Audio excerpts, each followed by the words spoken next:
Hello hello hello hello hello जनता, क्या हाल चाल। नमस्कार नमस्कार नमस्कार, स्वागतम स्वागतम स्वागतम। स्वागत है आप सबका छोटे से प्यारे से नन्हे से मुन्ने से बैच जिसमें हम लोग पढ़ रहे हैं माइंड मैप फिजिक्स के बारे में। जी हाँ सर, और आज हम लोग शुरू करने जा रहे हैं एक और प्यारा सा छोटू सा नन्ना सा मुन्ना सा टॉपिक जिसका नाम मेरे पास क्या है, मैकेनिकल प्रॉपर्टीज ऑफ सॉलिड। बोला तो ठोसों के यांत्रिक गुणधर्म। एग्जाम पॉइंट ऑफ व्यू से छोटू प्यारा टॉपिक है। ऑलमोस्ट यहाँ से हर साल एक क्वेश्चन आने की पूरी पूरी संभावना रहती है और आते भी हैं। ठीक है, शायद ही कोई साल ऐसा निकलता होगा जहाँ पे जिस साल में इससे एक क्वेश्चन नहीं आया हो, अदरवाइज हर साल यहाँ से एक क्वेश्चन तो आना तय होता ही है। तो एग्जाम पॉइंट ऑफ व्यू से काफ़ी अच्छा टॉपिक मैं इसको मानता हूँ क्योंकि छोटा बहुत है और एग्जाम में क्वेश्चन आने से कन्फर्म है। ठीक है, बात करते हैं तो भाई सुने कहानी क्या है। प्रतिबल समझते हैं। हम क्या बोलते हैं भाई, जब कभी किसी वस्तु पे हम लोग बाहर से बल लगाते हैं तो क्या होता है, जब बल लगाते हो तो आप इनडायरेक्टली उसकी आकार आकृति में परिवर्तन करने की कोशिश करते हो। हमने एक टॉपिक सर कौन सा पढ़ा था, सबने एक टॉपिक पढ़ा था आपका रोटेशन। रोटेशन में से हम एक बात पढ़ी सर, कौन सा, दृढ़ पिंड, rigid body. Sir rigid body किसको बोलते हो, रिजिड बॉडी उसको कहा जाता है जिसपे बाहर से बल लगाने पर वस्तु के आकार आकृति में कोई परिवर्तन ना आए। लेकिन हमने यह भी कहा था कि कोई भी वस्तु पूरी तरह से रिजिड नहीं होता है, पूरी तरह से दृढ़ नहीं होता है। मतलब कि जब कभी किसी वस्तु पर बल लगाया जाता है तो उसके आकार आकृति में कभी ना कभी परिवर्तन आता ही आता है। तो हम ये कह रहे हैं कि जब आप किसी वस्तु पर बल लगाते हो बाहरी बल, तो बाहरी बल को हम लोग बोलते हैं एक्सटर्नल फोर्स, है ना। एक्सटर्नल फोर्स इसको कहते हैं आपका अप्रोन, वो बल जो उसको डिफॉर्म कर रहा है, उसको खराब कर रहा है। सर ठीक है, अब जब आप लोग बल लगा के इसकी आकार आकृति में परिवर्तन करने की कोशिश करते हो तो इसके अंदर आपके बल उत्पन्न होते हैं, रिएक्शन फोर्स उत्पन्न होते हैं जो कि वस्तु के आकार आकृति में परिवर्तन का विरोध करते हैं, आकार आकृति में परिवर्तन का विरोध करते हैं। तो हम क्या कहते हैं, अब जो अंदर बल उत्पन्न होता है वस्तु के अंदर जो अपनी आकार आकृति में परिवर्तन का विरोध करता है, हम उसको क्या बोलते हैं, आपका प्रत्यानयन बल। प्रत्यानयन बल या इसको अंग्रेजी में बोलते हैं रीस्टोरिंग फोर्स। क्या कहेंगे इसको, रीस्टोरिंग फोर्स, जो कि वस्तु को अपने वास्तविक आकार आकृति में लाने का प्रयास करता है। ठीक सर, क्या बोलता है, तो प्रति इकाई क्षेत्रफल पर कार्य करने वाला प्रत्यानयन बल क्या बोलता है, बस स्ट्रेस कहते हैं उसको, प्रतिबल कहते हैं। ठीक सर, इसका सिंबल क्या होता है, sigma. Formula force upon area, तो फोर्स अपॉन एरिया। तो ये मेरे पास फोर्स F जो आपने लगाया है बटे एरिया A। ठीक सर, इसकी यूनिट क्या बनेगी, बल आता है न्यूटन में, यह आता है एरिया मीटर स्क्वायर, तो न्यूटन पर मीटर स्क्वायर ये क्या होगा, पास्कल। ठीक है, आप चाहो तो यहां से वैल्यू रख सकते हो। सर न्यूटन क्या होता है, सर न्यूटन होता है केजी मीटर पर सेकंड स्क्वायर, डिवाइड में कितना, मीटर स्क्वायर। जब इसको रखोगे तो आप लोग अपना VME सूत्र यहां से निकाल सकते हो, चल जाएगा। हाँ सर, जब आपने बल लगाया सिस्टम के अंदर सर क्या है, रिएक्शन फोर्स उत्पन्न होते हैं। सर जी हाँ, सिस्टम के अंदर क्या होता है, आपके रिएक्शन फोर्स उत्पन्न होते हैं ऐसे, चल जाएगा। जी हाँ सर, ठीक है, तो उनको बोलते हैं हम लोग अपना रिएक्शन फोर्स R। बोलो क्लियर है क्या, हाँ जी सर। तो ये रिएक्शन फोर्स मेरे पास R होते हैं और इन्हीं के लिए बात कर रहे हैं प्रत्यानयन बल, रीस्टोरिंग फोर्स। ठीक है, चलेगा। अच्छा, अब क्या बोलते हैं कि इलास्टिसिटी, भाई नाम से क्लियर है सर, इलास्टिसिटी इसको क्या बोलते हैं, इसको बोलते हैं प्रत्यास्थता। हिंदी में बोलते हैं इसको प्रत्यास्थता। अच्छा है सर, हिंदी में इसको क्या कहते हैं, प्रत्यास्थता। तो हम कहते हैं कि यह वस्तु का वह गुण होता है जिसकी वजह से वस्तु अपने आकार आकृति को पुनः प्राप्त करती है। कि मान लो आपने किसी वस्तु पे बल लगाया, ओके सर, इसकी लंबाई बढ़ गई, ओके सर, तो जैसे ही आप लोग बल को छोड़ोगे वस्तु अपने आकार आकृति को पुनः प्राप्त करता है। तो वस्तु का वह गुण जिसकी वजह से बाह्य बल हटा देने के पश्चात वस्तु अपने आकार आकृति को पुनः प्राप्त कर लेता है, उसको बोलते हैं इलास्टिसिटी, तो उसको प्रत्यास्थता उसको कहा जाता है। ऐसा ठीक है। अब क्या है कि अगर वस्तु अपने आकार आकृति को पूर्णतः प्राप्त कर पाता है तो उसको बोलते हैं पूर्णतः प्रत्यास्थ वस्तु। जो वस्तु अपने आकार को 100% रिगेन कर लेता है उसको बोलते हैं पूर्णतः प्रत्यास्थ। पूर्णतः अप्रत्यास्थ जिसके आकार आकृति में रद्दी भर का परिवर्तन, रद्दी भर भी वापस नहीं आ पाता। कि भैया खींचा, बल लगाया, लंबा करा, लंबा हो गया, बल हटा दिया, कुछ भी रिकवर नहीं हुआ, 0% रिकवरी। क्या बोलते हैं, अगर मेरे पास रिकवरी अपने आकार आकृति को प्राप्त करने वाली अगर 100% क्या रिकवरी है, अगर मेरे पास क्या आपका 100% रिकवरी है तो उसको बोलते हैं हम लोग पूर्णतः प्रत्यास्थ। अगर रिकवरी आपकी 100% ना हो कि अब 0% है, कि भाई कुछ भी रिकवरी नहीं हुआ, अपने आकार आकृति में कुछ भी वापस की प्राप्ति नहीं हुई, कितना 0% चेंज होगा। अप्रत्यास्थ, अप्रत्यास्थ मतलब मेरे पास क्या है कि जो रिकवरी है वो 0 से 100% के बीच में, ना तो 0 होगा ना 100 होगा, उसके बीच में केवल थोड़ा बहुत अपने आकार आकृति को वापस प्राप्त कर सकते, बोलते हैं आपका अप्रत्यास्थ वस्तु। चलेगा? हाँ सर। अब स्ट्रेस, सर स्ट्रेस हम लोग अपने सिलेबस में पढ़ते हैं भाई 3 तरह का, एक होता है अभिलंब, एक होता है अपरूपण, एक होता है आयतन। ठीक है, अभिलंब में क्या होता है सर? अभिलंब वाले में होता सिर्फ कहानी इतना सा कि जो लगाया गया बल है वो हमेशा एरिया के होता है परपेंडिकुलर। समझना कि इस एरिया की बात करूं तो इस एरिया पे आपका जो बल है वो सतह का क्या है? लंबवत है। बहुत बढ़िया। यहां पे जो आपका बल है वो भी सतह के लंबवत है, ये पास F हो गया। तो जब कभी आपका लगाया गया बल सतह के लंबवत होता है उसको बोलते हैं अभिलंब प्रतिबल, नॉर्मल स्ट्रेस। फॉर्मूला क्या है? सिग्मा n F बटा एरिया। बहुत बढ़िया, ठीक सर, चलेगा। बात करें अगर आपका लगाया गया बल सतह के समांतर है, भैया सतह के क्या है? समांतर है। कोई भी सरफेस के मान ले मेरे पास क्या है, इसको दीवार पे टांग दो और यहां बल लगाया इस बार, जी हां, आपकी सतह के समांतर आपका बल है, तो ऐसी अवस्था में इसको क्या बोलते हैं? अपरूपण उसको बोलते हैं। ठीक है, शेयर स्ट्रेस बोलते हैं। तो सिग्मा टी टेंजेंशियल स्पर्श रेखीय बल आपने लगाया है, तो बल बटा एरिया, फॉर्मूला सेम रहेगा, फॉर्मूला एकदम सेम। अच्छा, तब हम बात करें किसकी? आयतनीय। आयतनीय का मतलब क्या है कि आपने जो बल लगाया ना वो इनडायरेक्टली इसके आयतन को चेंज करने के लिए लगता है।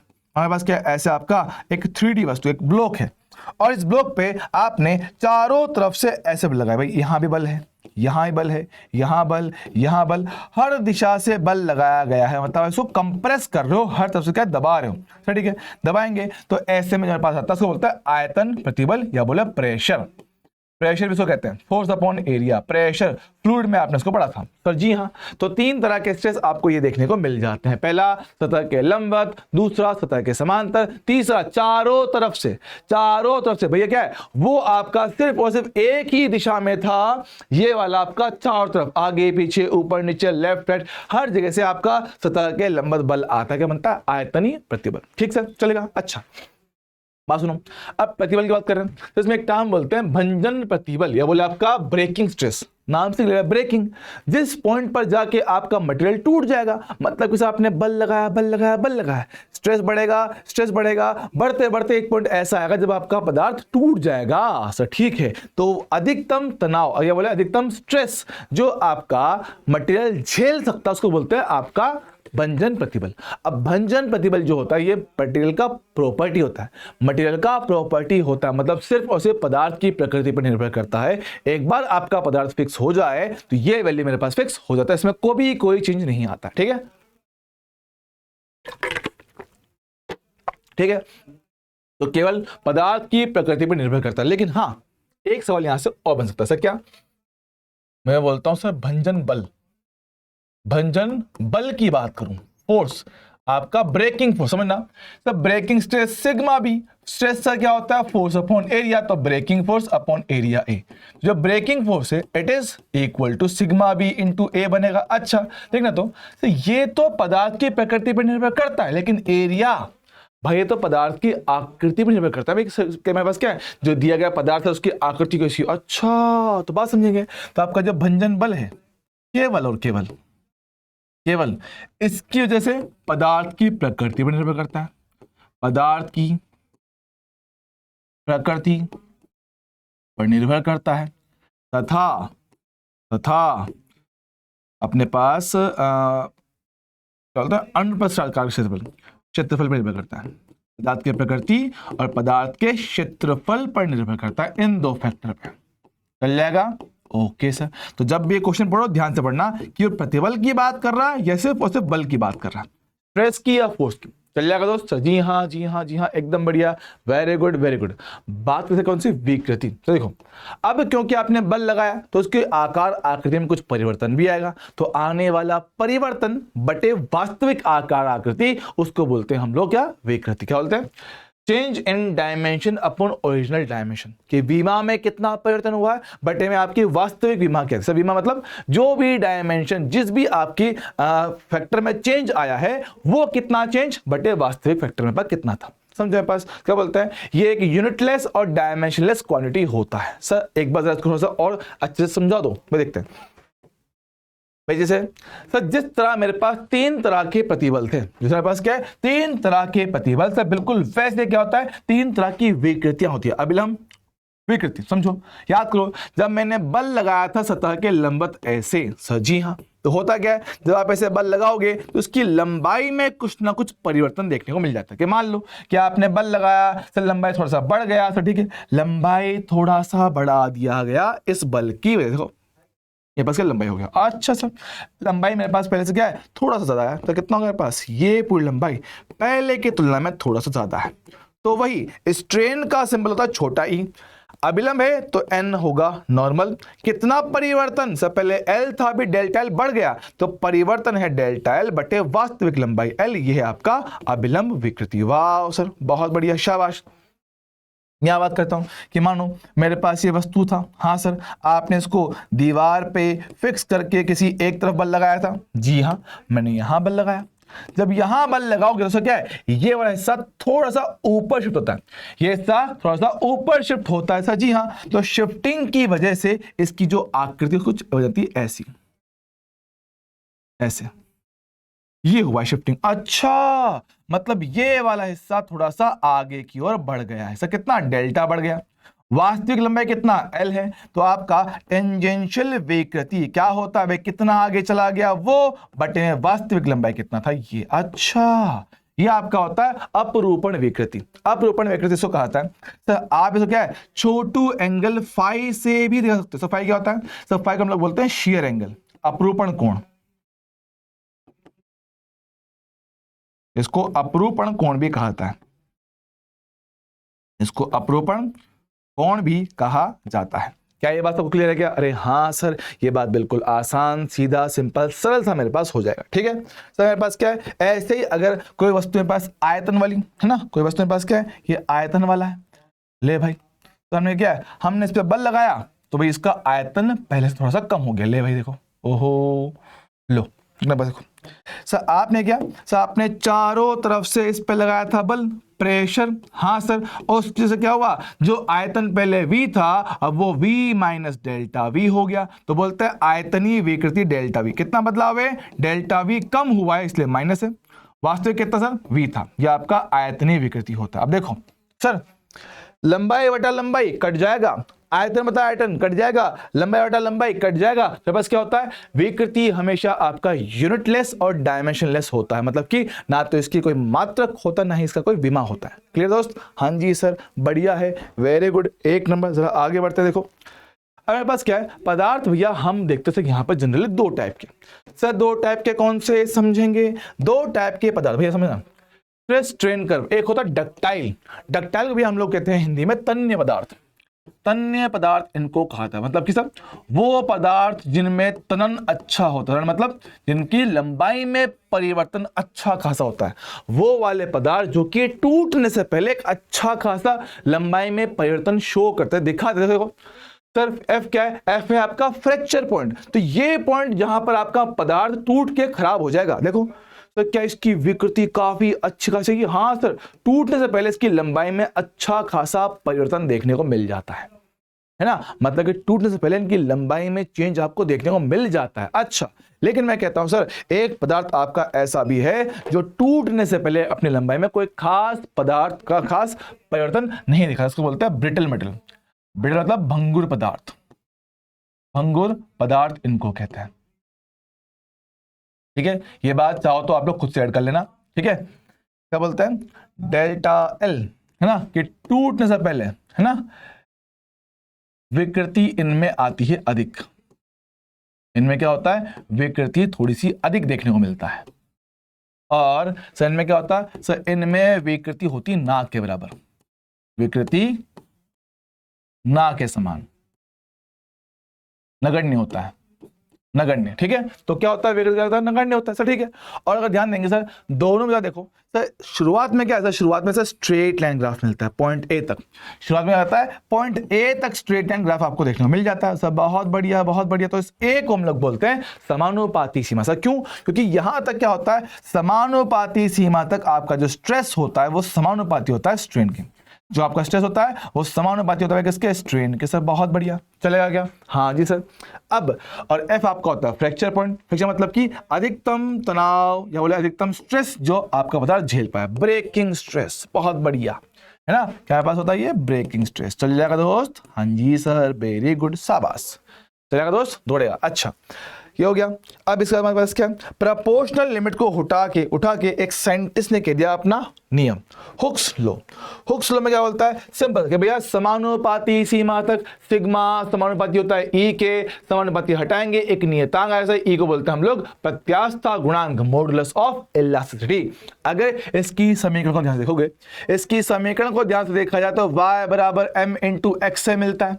y अक्ष पे होगा आपका प्रतिबल, x पे होगा आपका विकृति। तो आपका जो m होता है जिसको आप लोग ढाल कहते हो, स्लोप कहते हो, वो कितना है मेरे पास, e के बराबर आएगा। मतलब इनका जो ग्राफ है वो स्ट्रेट लाइन बनता है, स्लोप बनता है e के बराबर। सर बहुत बढ़िया, चलेगा? हाँ सर। अब ये जो आपका समानुपाती गुणांक है, जो आपका प्रत्यास्थ गुणांक है, ये अलग अलग तरह के स्ट्रेस के लिए अलग अलग मेरे पास बनता है। जैसे कि अगर आपका लगाया गया बल नॉर्मल बल है ना, अभिलंब प्रतिबल है, तो अभिलंब प्रतिबल के केस में इस E का वैल्यू कितना, Y बनता है। इस Y को आप लोग क्या बोलते हो, यंग प्रत्यास्थ गुणांक। वही फॉर्मूला है, सिग्मा n, E का वैल्यू Y, E का वैल्यू En। अच्छा, इसको बोलते हैं यंग प्रत्यास्थता गुणांक, यंग्स मॉडुलस को कहते हैं। अच्छा, तो जानते हो क्या सर, इसका फॉर्मूला फोर्स अपॉन एरिया होता है। इसका सर कितना, डेल्टा L बटा L होता है, और Y वैसा का वैसा, जो कि सबसे ज्यादा इंपॉर्टेंट आपके लिए होने वाला है। अगर L को यहाँ और Y को नीचे ले आओ तो डेल्टा L का वैल्यू आपको मिल जाएगा FL अपॉन AY। सो ठीक है, क्योंकि भैया मेजर क्वेश्चन आपके इसी फॉर्मूला से बनते हैं। बहुत बढ़िया, यहां करते हैं सर कौन सा आपका अपरूपण। अपरूपण जब आपका बल सतह के समांतर होता है, जब आपका लगाया गया बल, जब आपका लगाया गया बल सतह के समांतर होता है, तो ऐसी अवस्था में क्या होता है, आपका आता है अपरूपण, और जो ई है वो बन जाता है नीटा।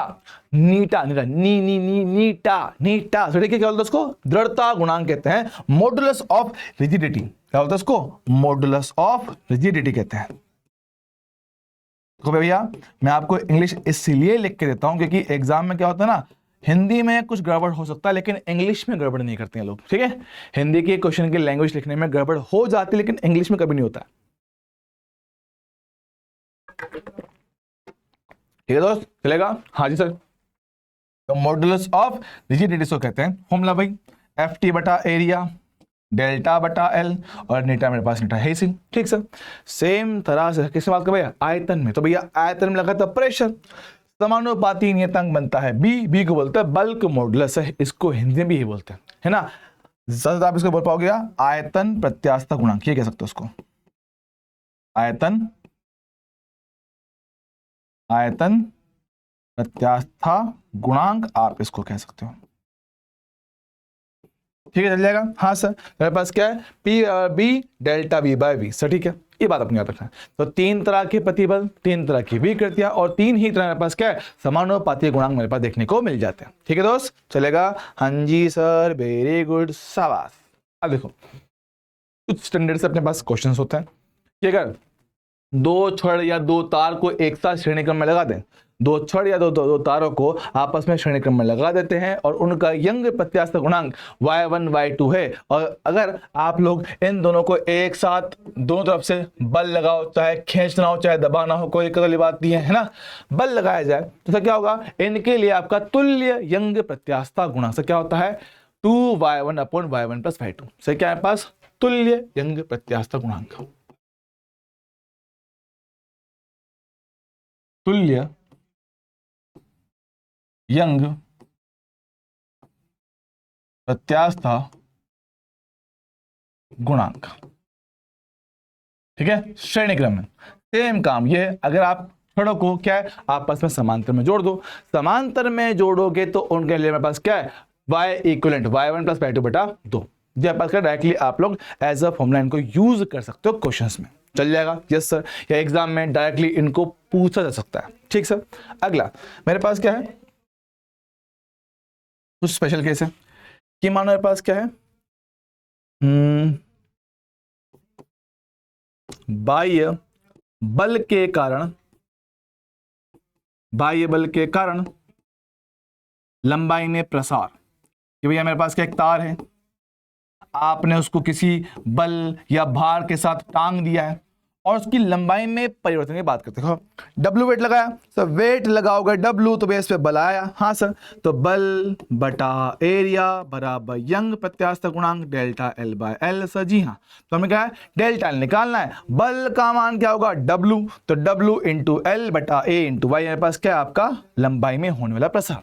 लेकिन हम कहते हैं ड्यू टू सेल्फ वेट कि मान लो कि अब आपको जो रस्सी दिया गया है वो रस्सी का खुद का कुछ भार है mg या डब्ल्यू और उसकी लंबाई कितना पास एल है, तो बोलते हैं इसको स्वयं के भार के कारण, स्वयं के भार के कारण लंबाई में प्रसार। लंबाई में प्रसार आपका वे कितना आता है, एवरेज पहले का आधा। सर ऐसा कैसे देखो समझो, तुम लोग ध्यान दोगे सर, यहाँ पे टेंशन कितना आता है सर, 0 आता है, यहाँ पे टेंशन वैसे कितना आता है मैक्सिमम, क्योंकि भाई ये सारे के सारे वेट डब्ल्यू को झेल रहा है। तो पूरी रस्सी के लिए अगर मैं औसत मान कहना चाहूँ कि भाई औसत बल कितना है सर, एक जगह तो है डब्ल्यू, एक जगह है 0, इनका लेंगे औसत डब्ल्यू बटा 2, तो डब्ल्यू बटा औसत बल के लिए इसी फॉर्मूला से डब्ल्यू बटा 2 एल बटा ए इंटू वाई। सर जी हाँ आ रहा है, तो भाई क्या करना है, सिंपल आपको एवरेज फोर्स लेके सॉल्व कर लेना है, अगर आपको एवरेज फोर्स लेके इसको सॉल्व कर लेना है। बहुत बढ़िया।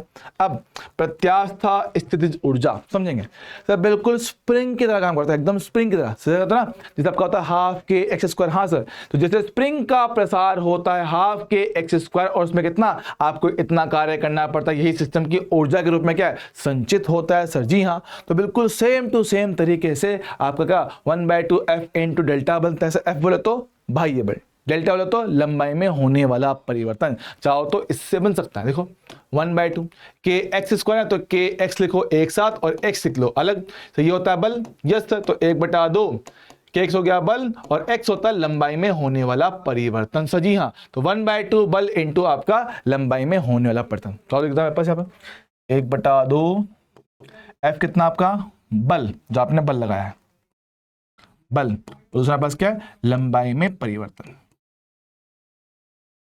लंबाई में परिवर्तन। इसी चीज को अगर थोड़ा सा और चेंज करेंगे तो मेरे पास क्या बनेगा, ये 1/2 स्ट्रेस बोलो तो प्रतिबल, ई बोलो तो मेरे पास क्या है विकृति, और मेरे पास क्या आखिरी में वॉल्यूम बोले तो आयतन। ये काम के फॉर्मूले एग्जाम में इनसे क्वेश्चन आए हैं और आगे भी आते रहेंगे। ठीक सर, अगर उस वॉल्यूम को बटे में ले आएंगे तो ऊर्जा बटा आयतन क्या बनेगा, ऊर्जा घनत्व है ना, ऊर्जा प्रति इकाई आयतन, ऊर्जा प्रति इकाई आयतन। तो ऊर्जा बटा आयतन से क्या बन जाएगा मेरे पास 1/2 सिग्मा इंटू, बोले तो मेरे पास 1/2 सिग्मा इंटू सिग्मा बोले तो स्ट्रेस, ई बोले तो विकृति, और आपका जो स्टैंडर्ड फॉर्मूला सर y बराबर ई वाई इंटू ई, सिग्मा बराबर इंटू ई, तो इसकी वैल्यू इसको यहाँ डाल के आप अलग अलग फॉर्मूला बना सकते हो। एक बार डाल दो सिग्मा तो ये बन जाएगा, एक बार डाल दो ई का वैल्यू तो ये बन जाएगा। तो ये आपको कोई भी एक याद रखना, बाकी इसकी मदद से निकाले जा सकते हैं। ठीक है दोस्त, चल जाएगा। हाँ सर, मेरे पास क्या आखिरी में आयतन प्रत्यास्था गुणांक, आयतन प्रत्यास्था गुणांक जनरली भैया क्या है, यहाँ पे जो क्वेश्चन बनता है वो बनता है गैस के लिए, जनरली यहाँ पे जो क्वेश्चन बनता है वो बनता है गैस के लिए। ठीक है, तो गैस की बात कर रहा हूं, तब ये फॉर्मूला क्या है पास, देखो हमने लिखा था प्रेशर पी डेल्टा पी बराबर bulk modulus B minus delta V by V. हाँ सर, तो भाई कुछ नहीं किया है, डेल्टा वी आया नीचे और वी गया ऊपर, तो डेल्टा पी बटा डेल्टा वी इंटू वी, यही मैंने लिखा है बल्क मॉडुलस का फॉर्मूला। सर ठीक है, अब जब ये चीजें आप लोग गैस के लिए निकालते हो, आदर्श गैस के लिए निकालते हो, तो क्या क्या होता है सर, मेरे पास आइसोथर्मल प्रोसेस अगर मेरे पास है तो बी का वैल्यू कितना -p। सर आइसोथर्मल बोलते हो, आइसोथर्मल का मतलब होता है समतापीय,